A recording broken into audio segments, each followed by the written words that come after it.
es lo que pasa cuando una sociedad desenfoca el asunto tan radicalmente que deja de ver la fecha de la Navidad con lo que significa, con lo que contiene, de quién se trata, y en ese desenfoque apunta a un personaje tan vano como el hombre de la bolsa, ¿no? El viejo Pascuero, el Papá Noel, como quieran llamarlo. Y nosotros podríamos estar haciendo algo similar, no en una forma positiva, en el sentido de dirigir nuestra mirada al Papá Noel, que yo supongo que todos nosotros no lo hacemos, pero de perder de vista aquello que por la crítica constante se ha, digamos, despintado acerca de la Navidad. Es muy triste ver que una gran cantidad de cristianos, de evangélicos, rechazan la mera idea de la Navidad, ¿no? Y ponen, digamos, argumentos como que nadie sabe la fecha.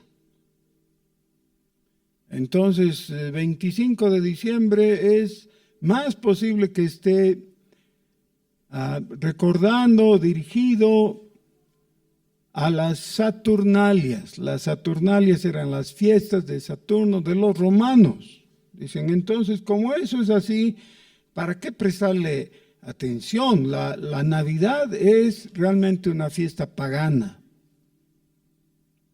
Y por esa razón se niegan a celebrar la Navidad.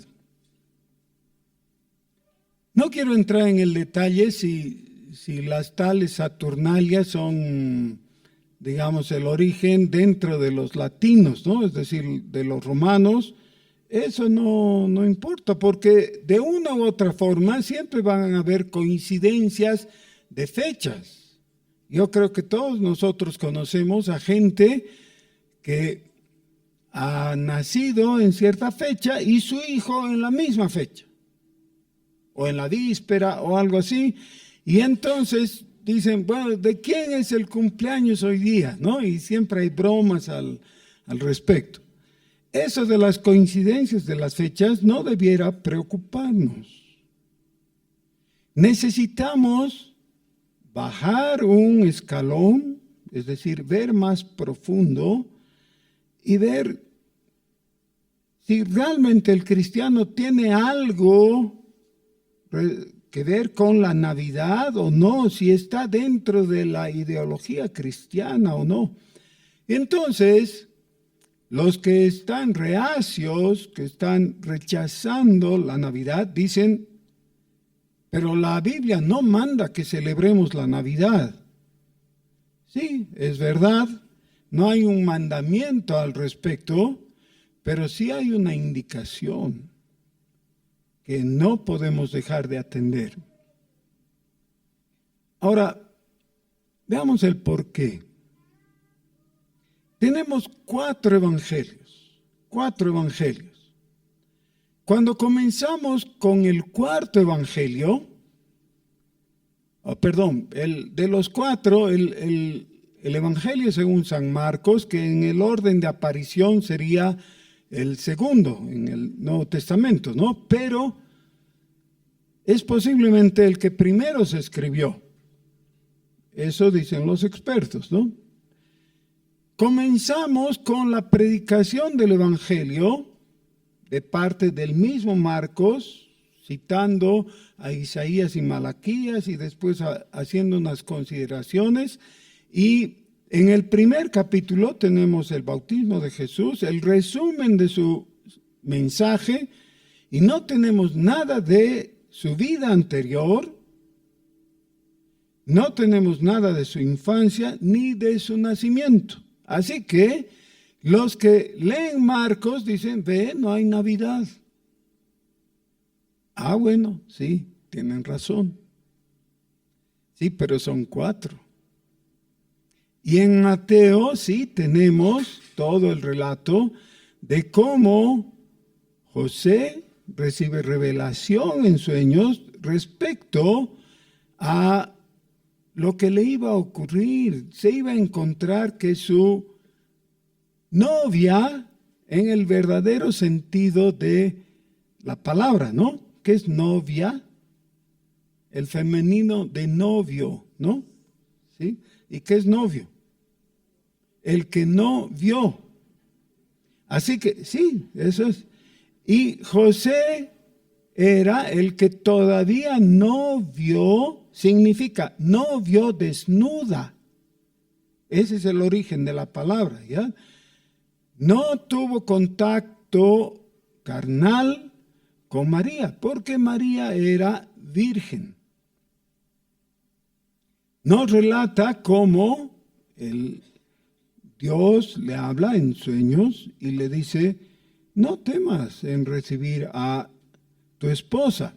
Legalmente ya eran esposos, pero él todavía no había tenido contacto con María y por eso el saber que estaba encinta era un shock, claro.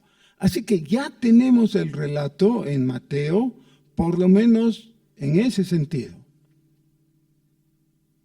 Ahora, les ruego que, por favor, junto conmigo, abran sus Biblias en el libro de el evangelista Lucas. Hay algunas personas que dicen del apóstol Lucas. Saben, Lucas no era apóstol. Se le clasifica como un hombre apostólico. Los hombres apostólicos eran las personas que trabajaron junto a los apóstoles, pero ellos mismos no eran de los 12 o de los 11 más precisamente. Lucas era miembro del equipo misionero del apóstol Pablo. Por caminar con Pablo, él llegó a ser muy importante, sobre todo por haber escrito dos evangelios, o más bien un evangelio y un libro más, que es el libro de los Hechos, que son de suma importancia para la formación de la doctrina cristiana. Ahora, Lucas, es muy posible, otra vez dicen los expertos, que él ya tuvo que haber leído el Evangelio según San Marcos y posiblemente el Evangelio según Mateo, porque sigue el croquis, el esquema de Mateo sobre todo. Pero Mateo estaba escrito sobre el diseño que había hecho Marcos. Así que si tenemos una base, estaría Marcos, sobre eso Mateo y viene Lucas. Pero uno dice, bueno, ¿para qué escribe de lo que ya han escrito otros? Ya Marcos escribió y Mateo también. Lucas, ¿qué quería? Ah, sí, pero es que no es exactamente igual. Miren, Marcos más o menos cubre solo un poquito más que la mitad de Lucas. O sea, Lucas es casi el doble de la extensión de Marcos.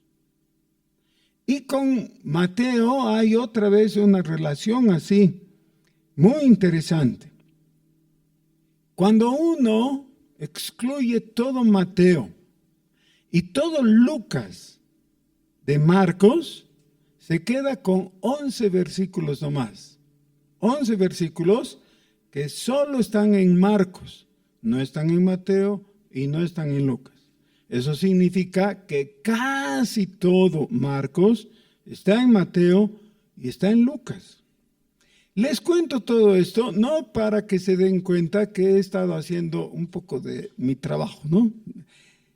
Les cuento para que pongamos atención a lo que dice el comienzo del Evangelio según San Lucas. Ahora leamos Lucas. puesto que ya muchos han tratado de poner en orden la historia de las cosas que entre nosotros han sido ciertísimas, tal como nos lo enseñaron los que desde el principio lo vieron con sus ojos y fueron ministros de la palabra, me ha parecido también a mí, después de haber investigado con diligencia todas las cosas desde su origen, escribírtelas por orden, oh excelentísimo Teófilo, para que conozcas bien la verdad de las cosas en las cuales has sido instruido. Muy interesante, ¿no? Estamos aprovechando una correspondencia que no está dirigida a nosotros. Estamos leyendo correspondencia ajena. Esto es entre Lucas y Teófilo. ¿Quién era Teófilo? No se sabe, pero hay dos teorías. La una es que Teófilo sea simplemente un nombre representativo de todo cristiano, porque Teófilo significa el que ama a Dios. Así que esto podría significar a todo el que ama a Dios, aprenda esto porque es importante. Sí, solo hay un problemita con esa interpretación. ¿Para qué diría excelentísimo? Si Teófilo solo fuera una forma de referirse a los creyentes, entonces tendría que decir Teófilo o Teófilo, pero no dice el excelentísimo Teófilo. Eso ha llevado a otros a pensar en la segunda teoría, que se trataba de una persona de autoridad, de cierta preeminencia, conocida por Lucas, a quien él había estado evangelizando y que ahora quiere explicar bien cómo han sido las cosas. Ahora, en estos 4 versículos tenemos tanto para observar, tanto para enriquecernos, que realmente es muy, muy importante. Entonces, los que han perdido Lucas, capítulo 1, vuelvan a abrir, por favor. La primera afirmación. Puesto que ya muchos han tratado de poner la historia de las cosas que han sido ciertísimas entre nosotros.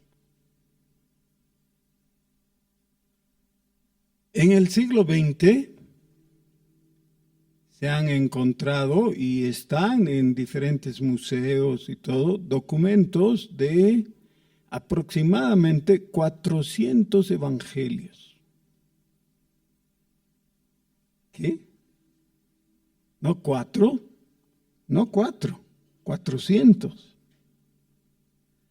La gran mayoría de ellos escritos en el siglo II.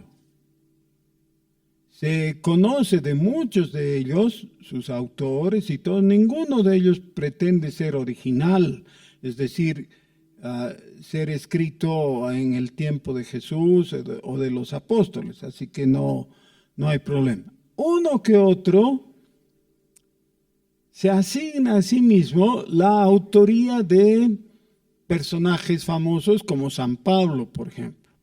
Pero Pablo nunca escribió un evangelio, escribió sus cartas.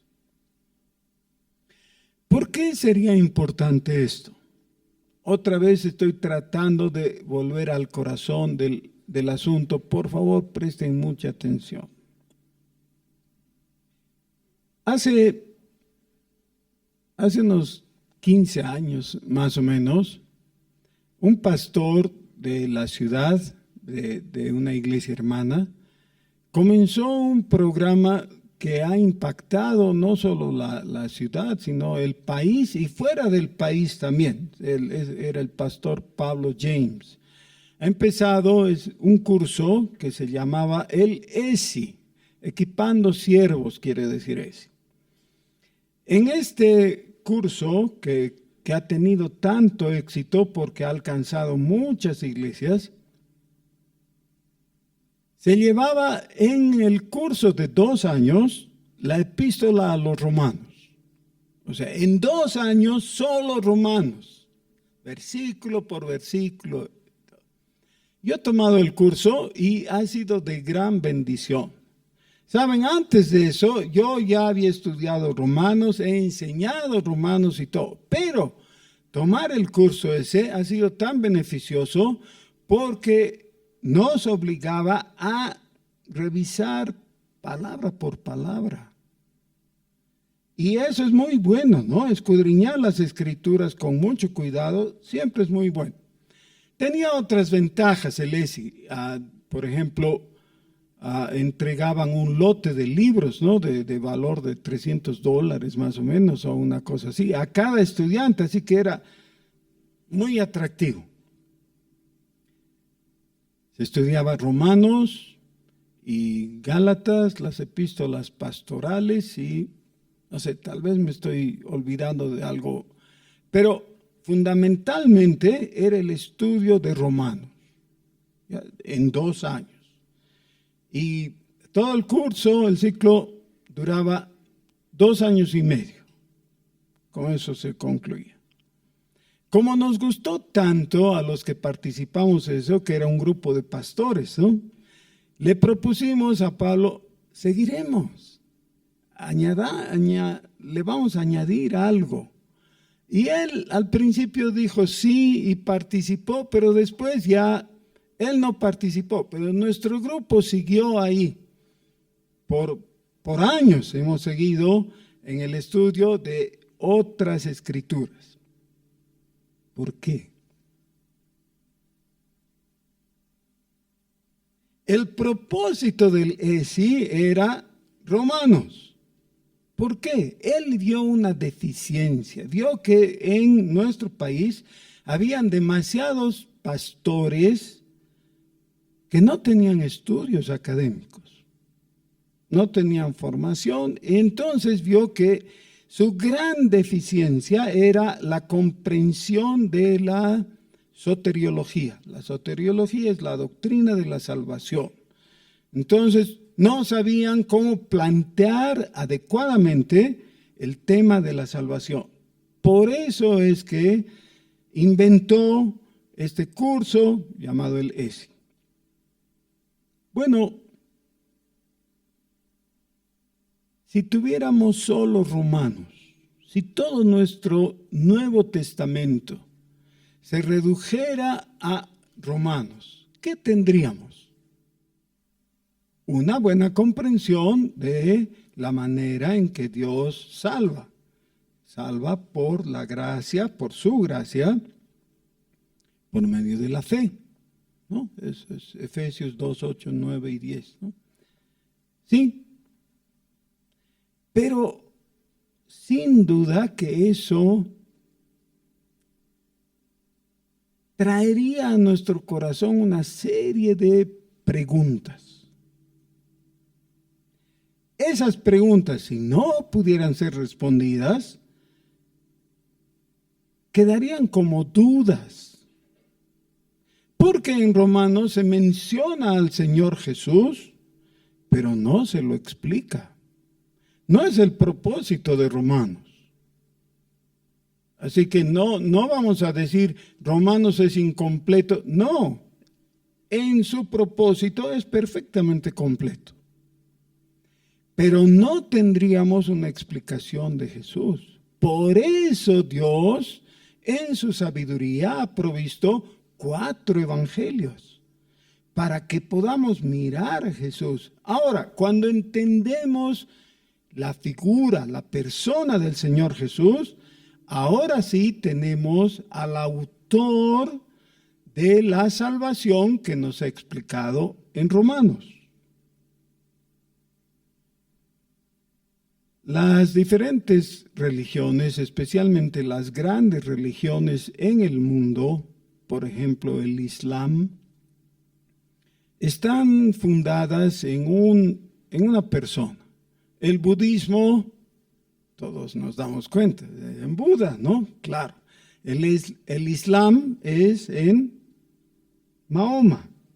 Si ustedes han leído, aunque sea la historia condensada de Mahoma, ¿qué sabemos de Mahoma?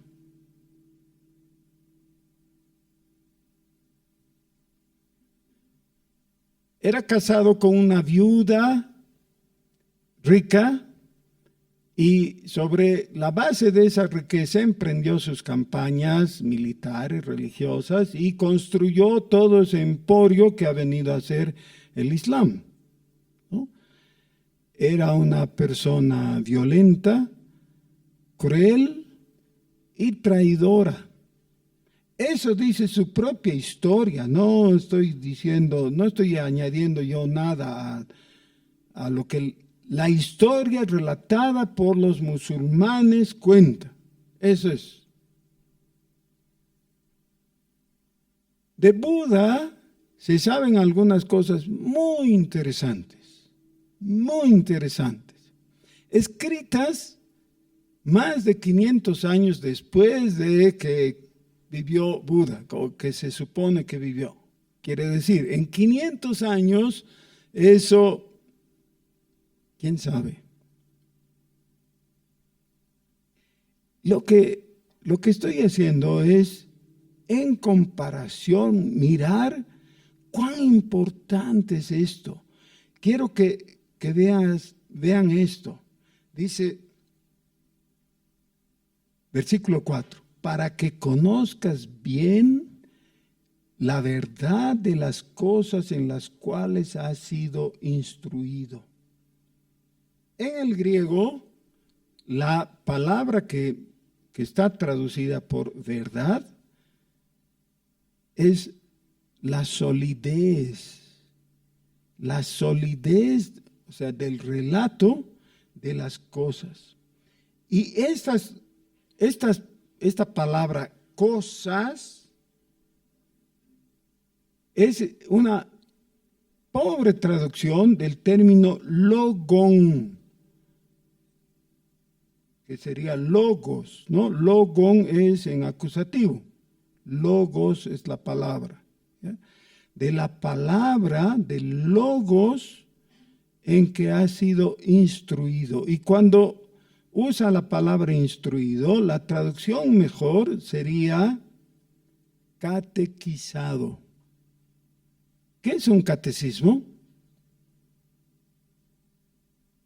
Es un sistema de educación, de instrucción, con preguntas y respuestas. Las preguntas están planteadas y uno necesita memorizar las preguntas y las respuestas en un orden coherente. ¿Ya?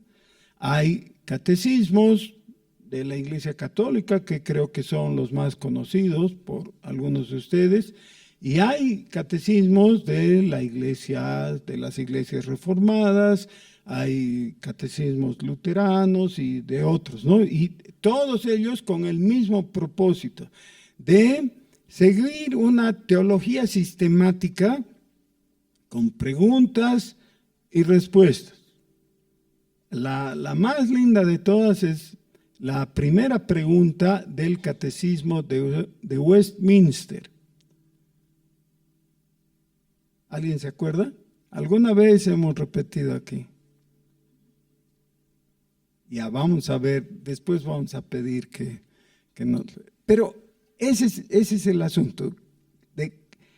Tú has sido catequizado, le dice a Teófilo. Sí, pero ahora ya tienes el catecismo, que es algo fácil realmente, ¿no?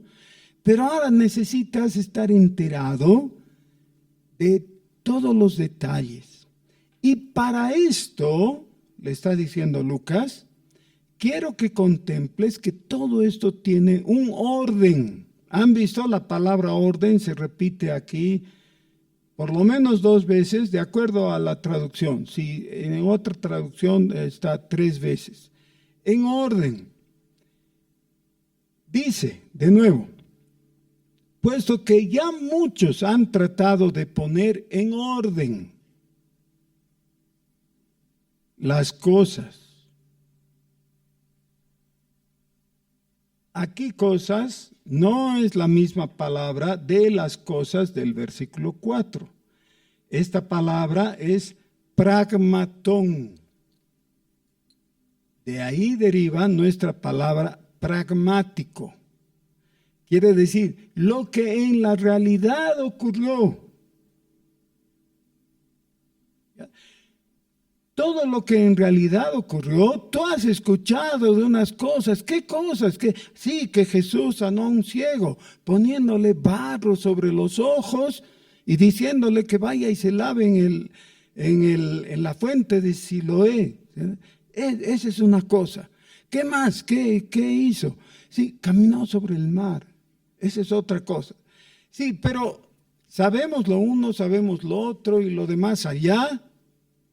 Pero ahora Lucas está diciendo, está bien, pero ahora en orden. ¿Por qué se necesita poner orden? Dice que otros ya han tratado de poner orden, pero ahora yo, dice Lucas, te voy a contar las cosas, pero en orden. ¿Por qué en orden? ¿Para qué?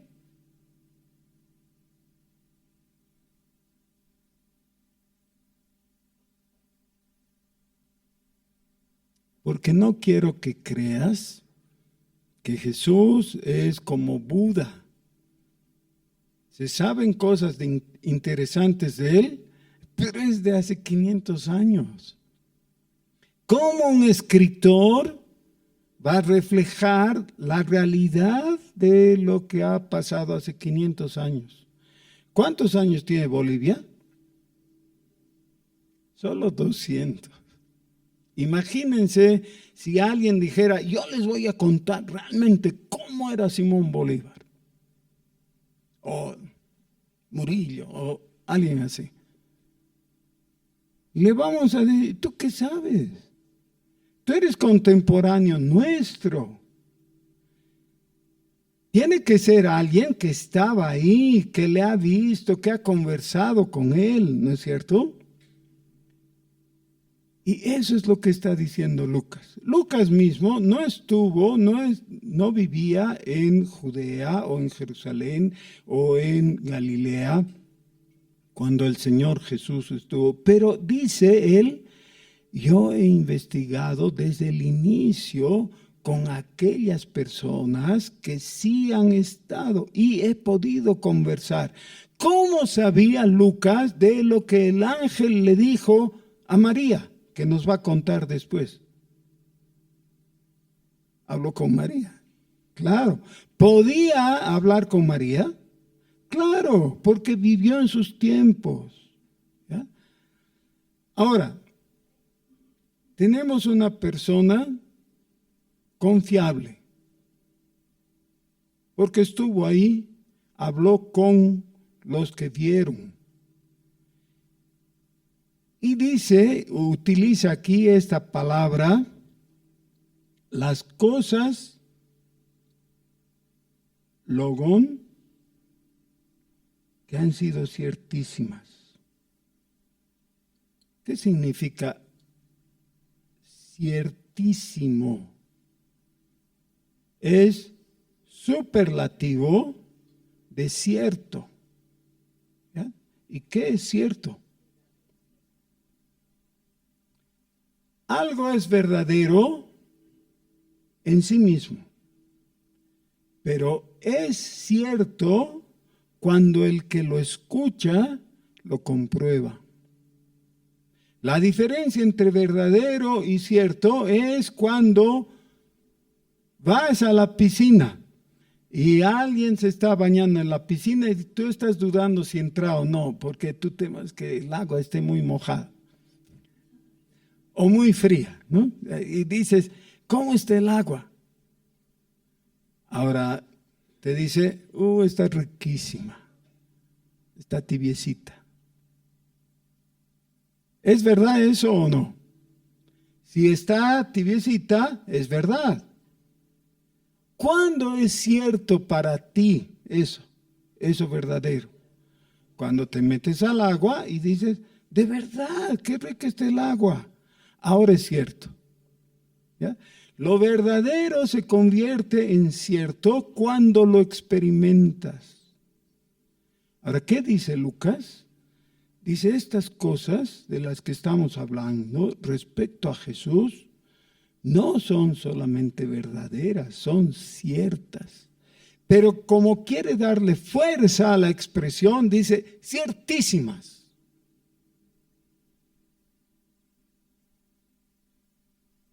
La afirmación fundamental en la liturgia del Antiguo Testamento está en una frase. Ciertamente, Jehová es bueno. Ese es. Ciertamente, Jehová es bueno. Y tiene sus modificaciones de acuerdo al momento en que se dijo, ¿no? Pero cuando se estrenó el templo construido por Salomón, se dio algunas instrucciones. Se formó todo un coro de sacerdotes que cantaron. ¿Y qué tenían que cantar? Sí, muchas cosas, ¿no? Pero todo el culto, la parte del canto del culto, comenzaba con esta frase.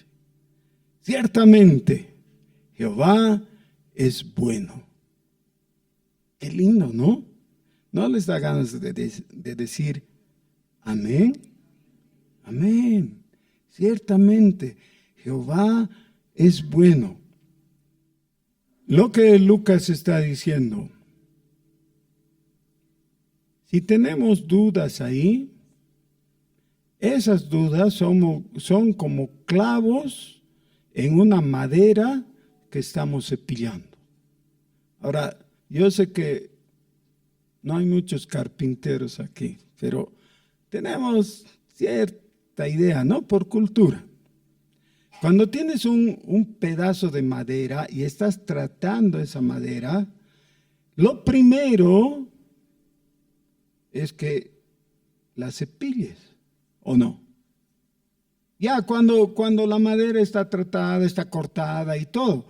Entonces, para cepillarla, puedes hacerlo de forma manual o meterla primero a la grueseadora, que es una máquina con un cepillo que da así, ¿no? Vueltas y va cortando todo lo que sobresalga. Entonces queda bien.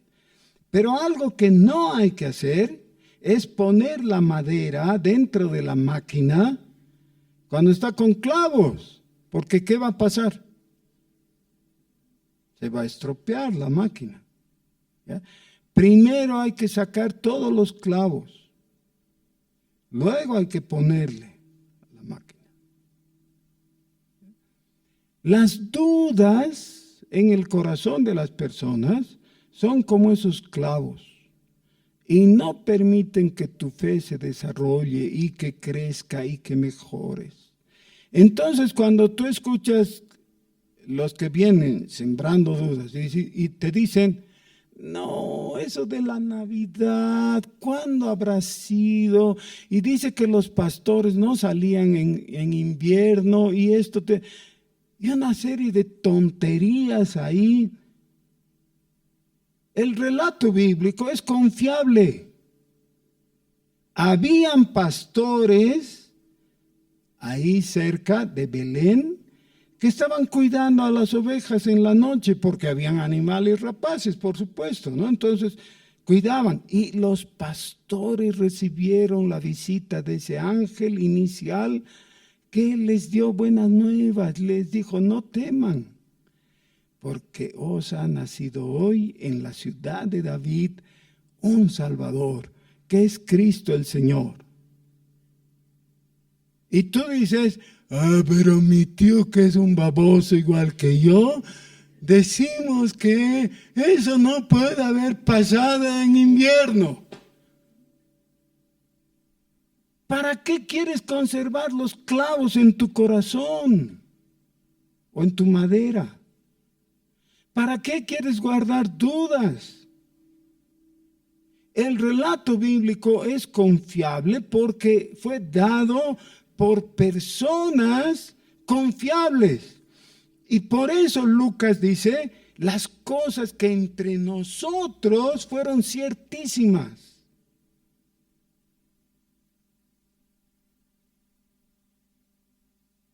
Sí, alguien tiene dudas y dice, sí, necesito salvación. ¿Quién me puede dar salvación? Jesús, le dice. Ah, ya, ¿y por qué dices que Jesús me puede dar salvación? Sí, porque Él le dio vista al ciego y le dio poder y sanidad al paralítico que no solo se puso de pie, sino que cargó su camilla y caminó después de 38 años de estar tirado ahí. Por eso Jesús es confiable y Él puede darte lo que necesitas. Y tú dices, sí, pero este Jesús, ¿de dónde habrá salido, no? Y tú, como has estado guardando tus clavos, dices, si no, ¿de dónde habrá salido? ¿De dónde habrá salido? Los 4 evangelios, por lo menos 3 de ellos, te dicen, te dan las respuestas. ¿Qué es lo que estás preguntando? ¿De dónde habrá salido en términos cosmológicos o teológicos? ¿De dónde? Del Padre Celestial. Porque es el Dios que se hizo hombre. Él habitó en gloria inalcanzable. Estaba en el trono y decidió ser hombre. ¿Eso es lo que estabas preguntando?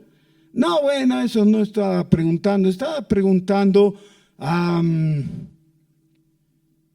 es que me han dicho que no se sabe dónde pasó su infancia. Parece que se fue al Tíbet. ¿Han oído eso? No, dice el otro, a Egipto, a aprender los antiguos conocimientos gnósticos de los egipcios. No. Lucas nos dice que crecía en sabiduría, en estatura, en poder, en gracia delante de Dios y de los hombres, y que estaba sujeto a sus padres. Nada que se fue al Tíbet. Estaba con sus padres. ¿Dónde vivían sus padres? En Galilea, en Nazaret. Cuando Jesús empezó su ministerio, dijeron, ¿acaso de Nazaret puede salir algo bueno? O sea, en crítica. Sí, pero estaban dando por hecho que era alguien de Nazaret. Todos los datos que necesitamos para creer literalmente en lo que el Evangelio nos enseña acerca de Jesús, todos los datos los tenemos en la Escritura, solo que hay que leer. Ese es el problema. Y como te da flojera, no lees. Pero vence la flojera y ven a la Escritura. Tenemos todo lo necesario para conocer. Y cuando conoces la verdad, entonces necesitas creer. Otra vez, muchos han tratado en poner en orden la historia de las cosas que entre nosotros han sido ciertísimas, es decir, las hemos comprobado, tal como nos lo enseñaron los que desde el principio lo vieron con sus ojos y fueron ministros de la palabra. Esto es corroborado con lo que nos dice Pedro en su primera y su segunda epístola. Dice, lo que nosotros hemos visto.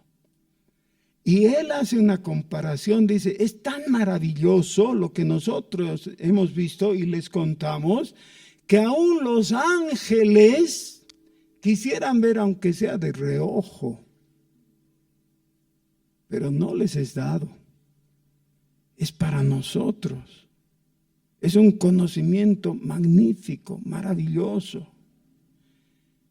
Y fíjense cómo nos dice fundamentalmente lo mismo el apóstol Juan en su primera epístola. Lo que era desde el principio, lo que hemos oído, lo que hemos visto con nuestros ojos, lo que hemos contemplado y palpado en nuestras manos, tocante al verbo de vida. No es un hombre que 500 años después está contando lo que viene a su imaginación. Si pudiéramos conversar con Juan y le dijéramos, Juan, a ver, dinos la verdad, ¿cómo es esto de Jesús? ¿Es cierto? ¿Cuán cierto es? ¿Cómo es que te consta? Él nos podría decir, ¿saben qué? En la última cena, yo estaba tan cerca de él que me animé a apoyar mi cabeza en su pecho. Porque ellos comían reclinados, ¿no? Junto a la mesa. ¿Ya? Yo puse mi cabeza en su pecho y pude oír su latir, el latir de su corazón. ¿Y me quieres decir que son leyendas? Tanto Pedro como Juan, y aquí Lucas y Mateo, todos ellos podrían ser mentirosos, ¿o no? Pues no tiene sentido. Imagínense a Pedro conversando con los otros discípulos y diciéndoles, he inventado un cuento para engatusar a toda la gente. Les vamos a hacer creer que Jesús era el Cristo, el Hijo del Dios viviente. Y los otros le dicen, ya, ¿y qué vamos a ganar con ese cuento? Pues es un cuento del tío, ¿no? ¿Qué vamos a ganar? Nos vamos a hacer matar. ¿Se dan cuenta? Pensar que ellos mintieran solamente para traer sobre ellos la desgracia, la persecución y todo, es un absurdo. Ellos contaron lo que creían. Cuando tanto Pedro como Juan dicen las cosas que hemos palpado, que hemos visto, que hemos oído, eso es lo que les contamos, saben que por escribir lo que estaban escribiendo podrían haber tenido la muerte. ¿Y saben qué? La tuvieron. Murieron por esa causa. Nunca se contradijeron. Creemos porque es creíble. Es decir, no hay nada más creíble que el Evangelio. Cuando Lucas invierte 4 versículos tan densos, tan profundos como estos de Lucas aquí en el Evangelio, es para a continuación contarnos lo que ocurrió o cómo nació Juan el Bautista. Y más adelante cómo se anunció, cómo le anunció el ángel a María que iba a quedar embarazada, encinta del Espíritu Santo. Y otra vez encontramos a los liberales que dicen, no, pues esa es solamente una leyenda. ¿Cómo? Ninguna mujer puede quedar embarazada sin el contacto sexual de un hombre con una mujer. Tiene que haber, ¿saben qué? Para el Espíritu Santo eso es chancaca. ¿Qué dificultad hay para el Espíritu Santo? Crear vida en la matriz de una mujer es difícil. Díganle al Espíritu Santo. Génesis capítulo 1 dice que en el principio creó Dios todas las cosas, los cielos y la tierra estaba desordenada y vacía. Y el Espíritu, este mismo Espíritu, se movía sobre la faz de las aguas. Y en hebreo ese se movía es empollaba sobre la faz de las aguas. Y toda la vida que hay en el planeta fue creada por el Espíritu Santo. No hay posibilidad de vida sin la fuente de la vida, que es Dios. Dios, el Espíritu Santo, Él produjo vida. Toda la vida. Ahora díganle, no pues, ¿cómo vas a poder producir un embarazo sin participación del hombre? El Espíritu Santo lo ha hecho y ha querido que así sea. Cuando relatamos de la Navidad cristiana, no la Navidad del mundo. La Navidad del mundo es de regalos y Papá Noel y cosas. La Navidad cristiana, estamos ante algo tan maravilloso que debiéramos quedarnos con la boca abierta de asombro. ¡Qué maravilloso! ¿Qué es lo maravilloso? Que Dios haya ideado un plan así tan perfecto para poder llegar a nosotros, a nuestra realidad y traernos salvación. La salvación en Jesucristo es maravillosa, porque Él es maravilloso. Pero lo más maravilloso es que se haya fijado en ti para salvación. Para salvación.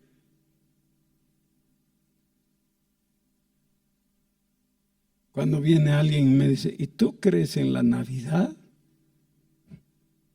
Creo en Jesucristo. La Navidad trata de Jesucristo. Y si no, no es Navidad, es una festividad cualquiera que importa. Pero si estamos hablando de la Navidad cristiana, claro, ¿cómo comenzó todo? Con Jesucristo, con una mujer de fe que le creyó al ángel porque venía de parte de Dios y dijo, hágase con tu sierva lo que Dios quiere, estoy dispuesta. El relato de la Navidad es algo maravilloso que necesita ser recuperado porque es un mensaje cristiano. Todos nosotros necesitamos saber, creo en esta parte del Evangelio porque hallo base en esta otra parte, en el relato de la Navidad. Así comenzó la vida humana de Jesús. Jesús verdaderamente caminó sobre el agua. Sí, claro. No tengo la menor duda. Los 4 evangelios lo mencionan. Es verdad. Sí, pero ¿cuál Jesús? El Jesús del mito, dice Bultmann, ¿no? No, el Jesús de la Biblia. ¿Saben qué? El verdadero Jesús es el Jesús de la Biblia. El Jesús de la Biblia está aquí ahora con nosotros. Vamos a poner la mesa y alrededor de la mesa está Él en cumplimiento de sus promesas. Los que creemos en Jesús, el Jesús de la Escritura, el Jesús de la Navidad, de la resurrección, de la ascensión, comeremos el pan y beberemos el vino y le diremos, Señor Jesús, en ti creo. Oremos.